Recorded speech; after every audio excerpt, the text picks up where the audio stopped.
la situation dans nos hôpitaux, prévient le Premier ministre Jean Castex, invité exceptionnel de France Info ce matin. La deuxième vague est là, souligne Jean Castex. Face à la recrudescence des cas de Covid, il appelle à être responsable. Le reconfinement général doit être par tous moyens évité. Encore une fois, c'est possible si nous nous y mettons tous. Ensuite, cette semaine, il y aura comme toutes les semaines un conseil de défense. Nous verrons quelles sont, ce début de semaine, les données épidémiologiques pour voir s'il a lieu d'aller plus loin. Je vous rappelle quand même que nous venons de passer Montpellier et Toulouse en zone d'alerte maximale. Donc, il faut voir ce que ça donne dans ces collectivités. Monsieur, rien ne doit être exclu. Rien ne doit être exclu quand on voit la situation dans nos hôpitaux. Je voudrais dire juste une chose. Je parlais de consignes, de mesures. Encore faut-il que ces mesures soient respectées, soient appliquées. Jean Castex, invité de France Info ce matin en Ile-de-France, 17% des personnes testées sont positives, un chiffre jamais atteint selon le directeur de l'Agence régionale de santé. Le gouvernement sera intraitable, assure le Premier ministre, après l'attaque contre le commissariat de Champigny-sur-Marne pendant le week-end au mortier d'artifice. Jean Castex a promis de donner les moyens nécessaires aux forces de l'ordre. Les policiers sont appelés à manifester ce midi. Leurs syndicats rencontreront Emmanuel Macron jeudi. À Marseille, 2 jeunes filles blessées par balle hier soir dans le quartier de la Belle de Mai. L'une d'elles, âgée de 19 ans, est en état de mort cérébrale. Les forains manifestent à coups de klaxon dans les rues du Havre. Opération escargot dans plusieurs villes ce matin pour demander plus de soutien de l'État face à la crise provoquée par le Covid. Les représentants des forains seront reçus en début d'après-midi à Bercy. Les autocaristes et les chauffeurs de VTC se mobilisent aussi ce matin pour les mêmes raisons. C'était Mélanie Delaunay, 10h32. Face au juge, son procès en appel dans l'affaire de l'arbitrage du blocage cette affaire du mercredi 12 juillet. Le tribunal arbitral lui accorde 403 millions d'euros en réparation en préjudice dans la revente d'Adidas par le Crédit Lyonnais 93. Arbitrage finalement annulé au civil. Bernard Tapie est condamné à rembourser.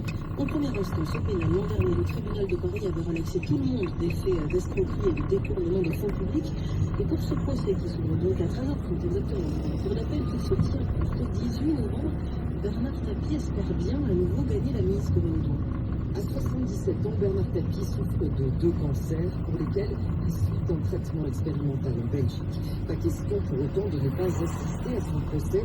L'envie de s'expliquer, c'est sans doute ce qui le tient en vie, confie son avocat Hervé Ténor. Lors de sa dernière apparition publique, il y a un mois, à un concours d'éloquence du barreau de Paris, Bernard Tapie a expliqué d'une voix abîmée par le traitement comment il luttait contre la maladie. C'est l'énergie qui donne la puissance à l'existence humaine. Et comment utiliser en raison, en prenant, et si les appelés, d'attention, en nous disant, je ne peux pas enlever de d'accord. 12 ans après l'arbitrage qui lui avait notamment accordé 45 millions d'euros de préjudice moral, Bernard Tapie tentera de convaincre la cour d'appel qu'il n'y a pas eu d'escroquerie.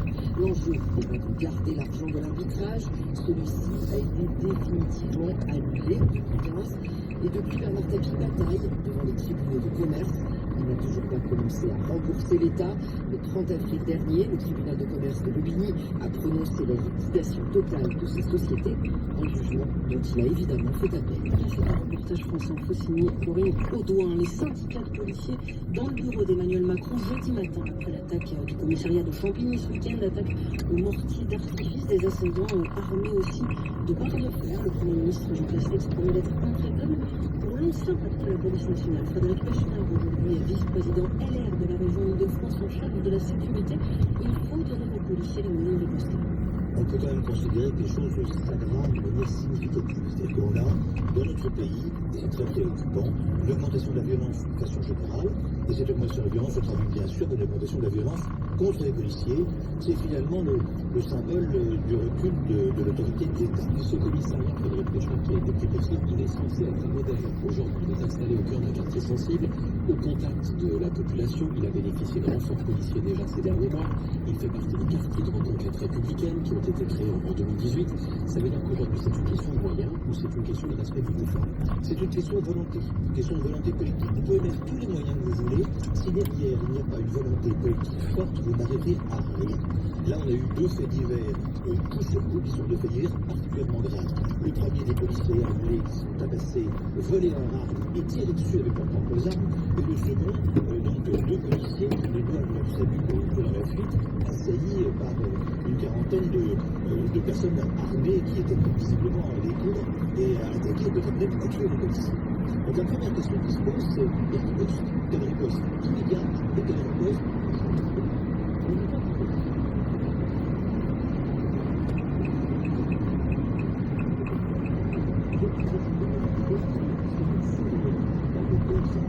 juridique administrative qui fait qu'à aucun moment, finalement, ces policiers ont sorti leurs armes, quelles qu'elles soient, pas forcément une arme d'État, mais ils auraient, en tout cas, on voit bien que le choix qui a été fait, c'est de ne pas riposter. Je pense que ce n'est pas admissible.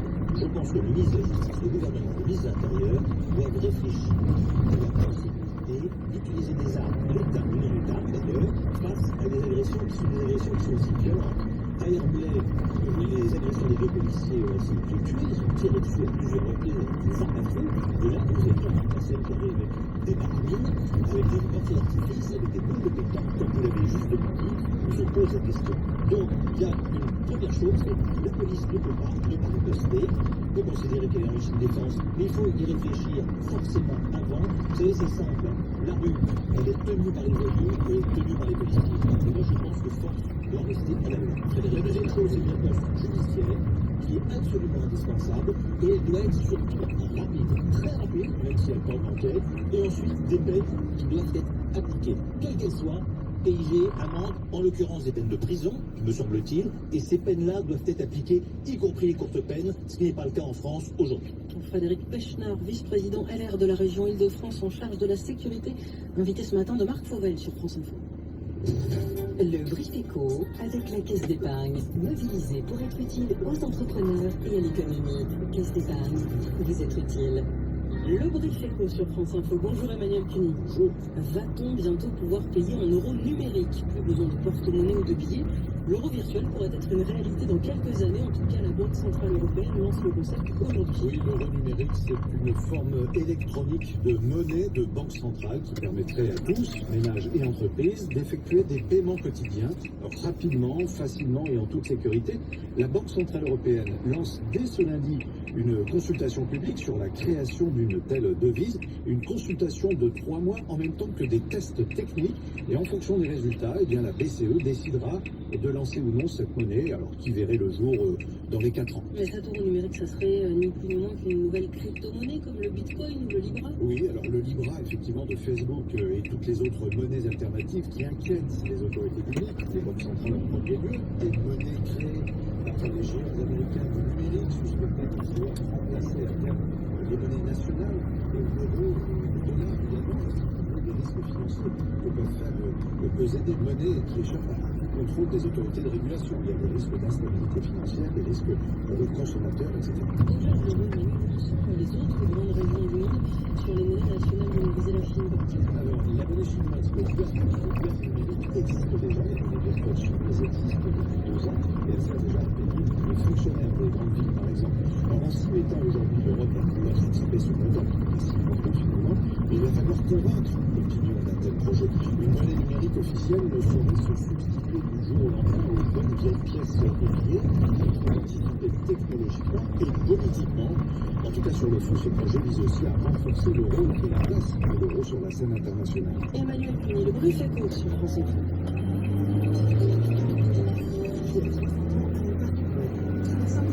Alors, côté énergie, Pierre a opté pour le gaz et l'électricité chez EDF. Donc, un interlocuteur et une facture. Ainsi, Pierre peut se consacrer à son autre passion, les équations différentielles linéaires d'ordre 2. C'est le moment de choisir la bonne énergie. Chez EDF, un interlocuteur et une facture pour le gaz et l'électricité. Et ça change tout. Découvrez nos offres gaz au 3004. Du coup, l'énergie qui change tout. Service TEP gratuit. Conditions sur edf.fr/offre. L'énergie est notre mécanisme. Il est 11h moins 20, le fil info, Mélanie Devenay. Les policiers aussi appelé à se rassembler devant les commissariats ce midi après l'attaque de Champigny-sur-Marne. Ce matin sur France Info, le Premier ministre Jean Castex a promis des moyens supplémentaires aux policiers. Rocco Contento du syndicat Unité SGP Police dénonce les réactions au coup partout du gouvernement. Jean Castex n'exclut pas des mesures supplémentaires si les indicateurs sanitaires de l'épidémie de Covid se dégradent. Le reconfinement général doit être évité, affirme le Premier ministre. Invité exceptionnel du 8-30 France Info, mais rien n'est exclu. 17% des personnes testées pour le Covid en Ile-de-France sont positives, c'est ce qu'indique le directeur de l'Agence régionale de santé. Un chiffre jamais atteint. À Toulouse et Montpellier, les bars ferment ce soir à minuit. Les deux villes passent à leur tour en alerte maximale. Concernant la crise économique provoquée par l'épidémie, le gouvernement va mettre le paquet sur les jeunes, indique Jean Castex. Les décisions vont être annoncées le 17 octobre. Les forains, les automobilistes, les VTC mobilisés chacun de leur côté ce matin pour demander plus de soutien au gouvernement face à cette crise. Les conducteurs de voitures avec chauffeur se font entendre devant le ministère des Finances. Opération escargot des forains à Bordeaux, Le Havre et autour de Marseille notamment. Un bonus écologique de 1 000 € pour l'achat d'un véhicule électrique d'occasion, annonce du ministre délégué au transport Jean-Baptiste Djebari dans Le Parisien aujourd'hui en France. Il promet 100 000 bornes de recharge disponibles à la fin de l'année prochaine. Pour la parole, mercredi soir à 20h, le chef de l'État sera interviewé sur TF1 et France 2 selon les infos de France Info, alors que le Premier ministre Jean Castex, lui, était notre invité sur France Info ce matin. Bonjour Jean-Jérôme Berthelus, chef du service politique de France Info. Jean-Jérôme, Emmanuel Macron veut donc reprendre la main. Oui, aucune confirmation encore officielle de l'Élysée, mais vous l'avez dit, TF1 et France 2 confirment cette information, une nouvelle interview du président de la République. Et effectivement, au sein du gouvernement, différentes sources confirment également cette nouvelle prise de parole du président de la République. Nouvelle prise de parole car, vous vous souvenez, la semaine dernière, déjà, le président de la République était intervenu de Saint-Martin, de Vesuvie. Mais effectivement, mercredi prochain, même si c'est encore sur TF1 et France 2, ce sera cette fois une interview plus solennelle. Ce sera Anne-Sophie Lapix, la présentatrice du journal de France 2, et Gilles Boulot, le présentateur du 20h sur TF1, qui seront les intervieweurs. L'interview devrait démarrer à 19h55 depuis l'Élysée et durer au total une trentaine de minutes. En fait, pour un proche du président de la République, il s'agit de redonner le cap de la vie avec le virus, autrement dit comment la France peut faire pour tout à la fois continuer à vivre tout en luttant contre le virus, et nul doute que le président de la République évoquera également la reconstruction économique et les questions de sécurité. Merci beaucoup Jean-Jérôme Berthelus. Autre annonce de Jean Castex ce matin sur France Info, le retour de Stop Covid. Vous savez, l'application de traçage des malades du Covid-19, 2,5 millions de téléchargements depuis juin, 8000 personnes qui indiquent être contaminées. Eh bien, une nouvelle version est donc lancée dans 10 jours, dit Jean Castex. Il reconnaît que la version n'a pas su trouver son public. Que le Covid, indépendamment de ma propre personne, n'a pas eu les effets escomptés. Donc, les gouvernements dans la rue ont demandé à travailler sur une nouvelle version qui sera officiellement lancée le 22 octobre. À ce moment-là, je la téléchargerai. Et voilà, Jean Castex dit Télécovid, il parle bien sûr de Stop Covid. Bonjour Loïc Hervé. Bonjour. Sénateur UDI de Haute-Savoie, co-rapporteur de la mission en charge de la thématique outils de traçage numérique et protection des données personnelles, rapporteur de cette mission suivie de loi du 23 mars. Vous êtes aussi membre de la CNIL, la Commission nationale informatique et liberté, depuis 2014. Merci d'être avec vous. Bienvenue sur France Info. Vous y croyez à un Stop Covid nouvelle version? Absolument pas. Je pense que le gouvernement s'entête dans cette voie d'une application, une forme de solution technologique pour répondre à une épidémie qui nous touche tous. Vous voyez, moi maintenant je parle, je suis à l'isolement puisque je suis un cas contact, mais j'ai été contacté par un médecin qui m'a donné un certain nombre de conseils. Donc moi je crois à l'humain, je crois à la technologie au service de l'humain, je ne crois pas du tout à ces solutions technologiques seules. Et je pense que l'échec de Stop Covid version 1, c'est surtout ça. Donc il faut oublier l'intérêt de cette application pour vous? Et je crois qu'en plus les Français n'en veulent pas. C'est-à-dire que le nombre très faible de téléchargements, le nombre très important de détéléchargements de cette application, le fait qu'elle n'ait servi quasiment à rien et qu'elle ait coûté très cher, après nous avoir été présenté comme quelque chose de révolutionnaire, montre qu'il faut arrêter ce type d'initiative. Ça affecte en plus des grands principes de protection des libertés publiques. Donc franchement, je comprends pas qu'on ait cet entêtement de la part du gouvernement à vouloir aller toujours dans ce sens-là. Et pourtant, ça a marché au Royaume-Uni, ça a marché en Allemagne. Les équivalents ont été téléchargés respectivement 16 et 18 millions de fois pour les applications britanniques et allemandes. Pourquoi ça n'a pas marché chez nous, à votre avis? Bon, vous savez, en Grande-Bretagne, en Allemagne, ils ont eu recours à des technologies totalement différentes de la nôtre. On a eu recours au Bluetooth avec une application fabriquée par l'État, par INRIA, par un organisme de recherche étatique. Et on a aussi, je crois, dans l'agriculture française, une difficulté avec cette question-là. C'est la première fois dans notre histoire que nous aurions de la remontée de données personnelles massive au niveau central, au niveau de l'État. Et moi, je suis très inquiet sur ce préalable-là. C'est à l'inverse de ce que nous promouvons chaque jour en termes de protection de la vie privée. Vous savez, c'est très important que chaque Français puisse garder, même en période épidémique, un certain nombre de ses libertés fondamentales, notamment la protection de sa vie privée. Alors comment fait-on pour tracer l'épidémie, pour régler la problématique du traçage selon vous? Que doit-on faire? En Corée, quand le système a été mis en place, qui n'a absolument rien à voir avec le nôtre, c'est un système qui est un système qui prend en compte même le point GPS. Il y a 30 000 personnes en Corée qui font de l'enquête épidémiologique à l'arrière, en back-office. Donc ça veut dire que c'est bien la technologie au service de l'être humain, c'est-à-dire qu'en permanence, il y a des personnes qui sont là pour enquêter et pour orienter.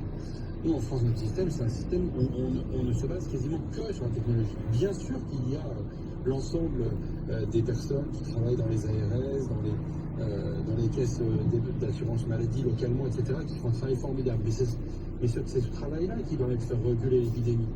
C'est pas simplement le fait d'avoir une application dans la poche qui va vous dire que vous étiez dans le bus à côté de telle personne et que même si vous portiez le masque et que vous avez respecté toutes les gestes barrières, le fait d'avoir été 15 minutes à côté d'une personne que vous ne connaissez pas. Donc c'est ça, la question, c'est où est-ce qu'on met l'humain dans cette affaire-là. Et donc, si on veut avoir des résultats, eh ben, il faut mettre beaucoup plus d'humains et de la technologie au bon endroit. Il y aurait moyen pour vous de créer une application Stop Covid 3, disons, qui serait pour vous utile sans franchir une ligne rouge de questions de vie privée? Oui, si elle est décentralisée et qu'elle n'est pas confiée à l'État. C'est-à-dire que si elle est décentralisée et qu'elle se base aussi sur des enquêteurs humains, comme je prenais l'exemple de la Corée du Sud, où ils ont eu, eux, pour le coup, de vrais résultats, puisque on peut constater, même si on va dire la psychologie coréenne n'est pas la psychologie française, que l'épidémie a été très largement endiguée en Corée dès le début de l'année. Une question, Loïc Hervé, sur la communication du gouvernement. Emmanuel Macron va prendre la parole mercredi soir, on le disait Jérôme Martelus. Qu'est-ce que vous attendez du chef de l'État? Que doit-il dire selon vous? Ce que j'ai aimé dans ce que le Premier ministre a expliqué ce matin, c'est le recours à la responsabilité individuelle en disant que on pourrait éviter un nouveau confinement uniquement si les Français intègrent dans leurs habitudes de tous les jours cette nouvelle contrainte du virus. Et je crois que la question même du relâchement dans les relations sociales est un vrai problème. Je vous disais tout à l'heure que j'étais moi-même à l'isolement depuis mardi dernier, donc ça veut dire que les conséquences elles sont importantes. Et on peut avoir une vie sociale et économique quasi normale si on applique un certain nombre de choses, et je crois moi beaucoup, et c'est la culture à la responsabilité individuelle plus qu'il y a des mesures coercitives de l'État. C'est pour ça que je défends autant les libertés publiques vis-à-vis de l'application, et c'est pour ça que je crois que c'est la seule solution que nous devons sortir. Sinon on ira à des mesures à nouveau disciplinaires qui seront très mal vécues et qui auront des conséquences économiques effroyables. Merci. Elles sont déjà là. Merci beaucoup. Loïc Hervé, sénateur, membre du groupe Union Centriste au Sénat. Merci d'avoir répondu à notre invitation sur France Info. On l'entend, vous n'avez pas téléchargé Stop Covid version 1, vous ne téléchargerez pas non plus la version 2. Ce n'est pas la solution pour vous. Vous nous dites ce matin sur France Info. Philippe Pouponneau, c'est un grand navigateur. Mais dans la vie, il ne peut pas se passer de ses aides. Jusqu'à présent, il n'en avait qu'une seule paire. Ce qui n'est pas très prudent en cas de problème, vous savez. Alors pour lui, comme pour tout le monde, il a pris 2 autres paires d'aides pour en avoir plus. Et maintenant, il a vu en toute tranquillité. Monsieur Dupont, la parole est à vous. C'est une deuxième paire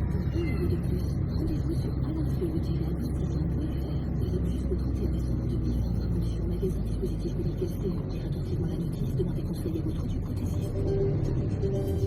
Une opération coup de pognon pour les députés de la majorité qui l'amène, c'est Emmanuel Macron. Qu'est-ce qui s'est